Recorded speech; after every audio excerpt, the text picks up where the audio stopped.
My name is Liz and I run a cafe called Ellie's Kitchen, which is in Mahabalipuram. It's a soul food cafe. I don't have any set menu. What I do is based on the fresh ingredients that I get from the market and from the beach. That's what I cook for the day. So it's basically a revolving menu. When customers come in, I tell them what is the fresh catch of the day, or what are the vegetables that I got from the local markets here.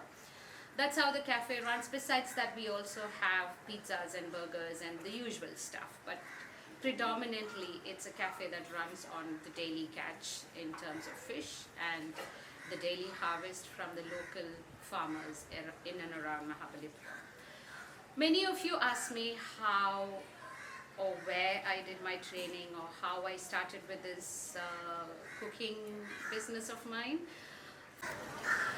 I've been cooking from the age of 4, and how it all started was my mom was a cooking teacher for an orphanage in Mangalore. At that time we were living in Mangalore, and every time she went to teach cooking to these orphan kids, I lugged along with her and I would sit down on the table and check what she's teaching and how these ingredients come about and how they put together all these things. And then my mom saw that I was very keen on this hobby per se. It began as a hobby. So she started teaching me a lot of the cooking, and one of the first dish that I made, which I was fascinated even from childhood, was the Kerala sambar. It is a very simple, humble man's food, but it is one of the most intricate, complicated dish that can go wrong if you don't have the right ingredients.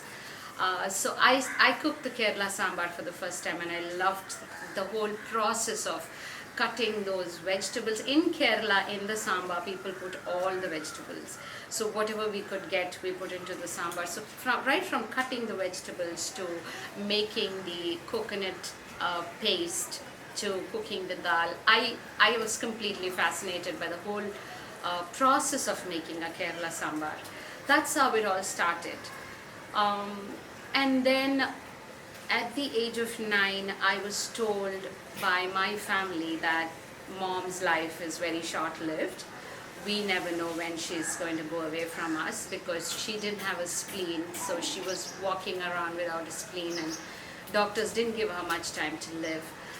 So I decided that I would like to help her in the kitchen, because she is a sick woman. So I would like to help her in the kitchen, and started taking over the kitchen slowly. And she saw the interest in me. I don't know whether she was preparing me for what was to come in the future, but she really prepped me to become what I am today. Every single dish that I cook today has a lot resonating with what she taught me. I remember the times that we spent together in the kitchen, and the goof-ups that I made and how she would correct me. So it all started out there.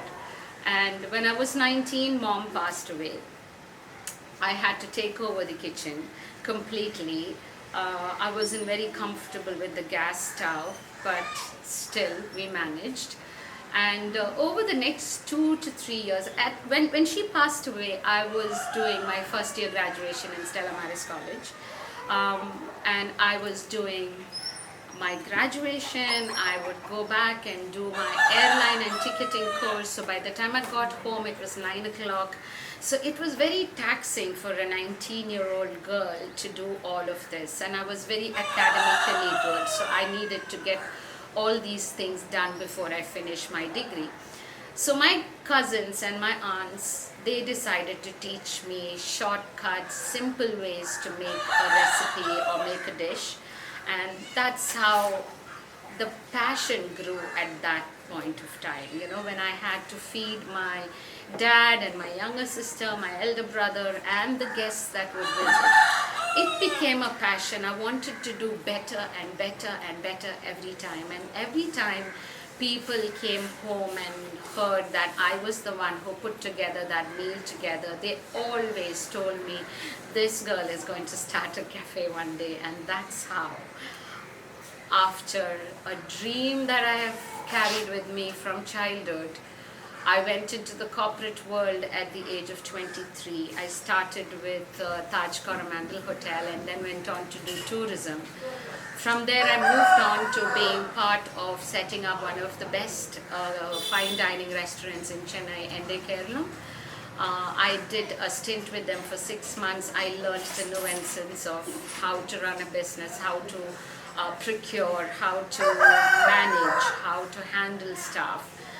And then it was somewhere around in 2015, I decided I want to bring this dream into a reality. And my first cafe opened in 2015, August, in Mahabalipuram. That's the story of Ellie's Kitchen.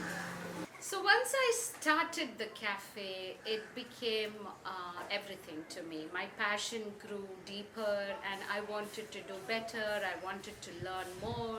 So I would travel 2 months of the year, April and May, somewhere outside the country. And I thought, since I have 2 months in so many places, I decided to enhance my cooking skills or enhance the skills of how to run a cafe, anything to do with restaurant business.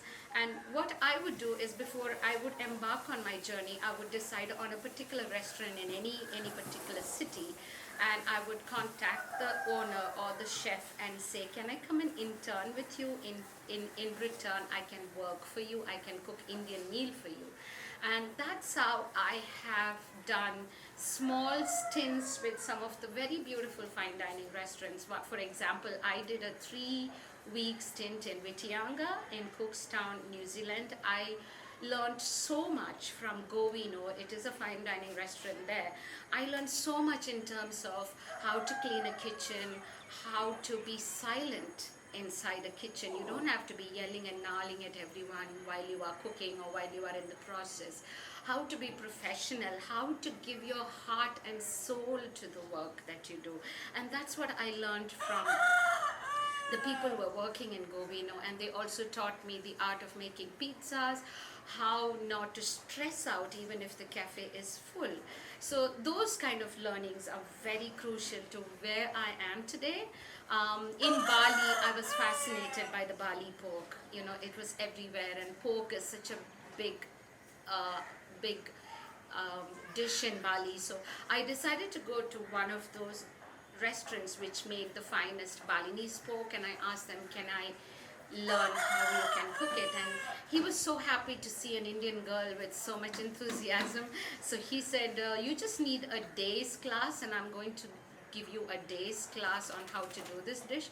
In return, you can give us a good Indian meal. So there's always a barter system there. So this is how I started to learn different cooking. And through my travels around the world, I learned different ingredients, how they make it. For example, when I went to Italy, Arabello, one of the main ingredients that they use there is a pasta called orecchietta.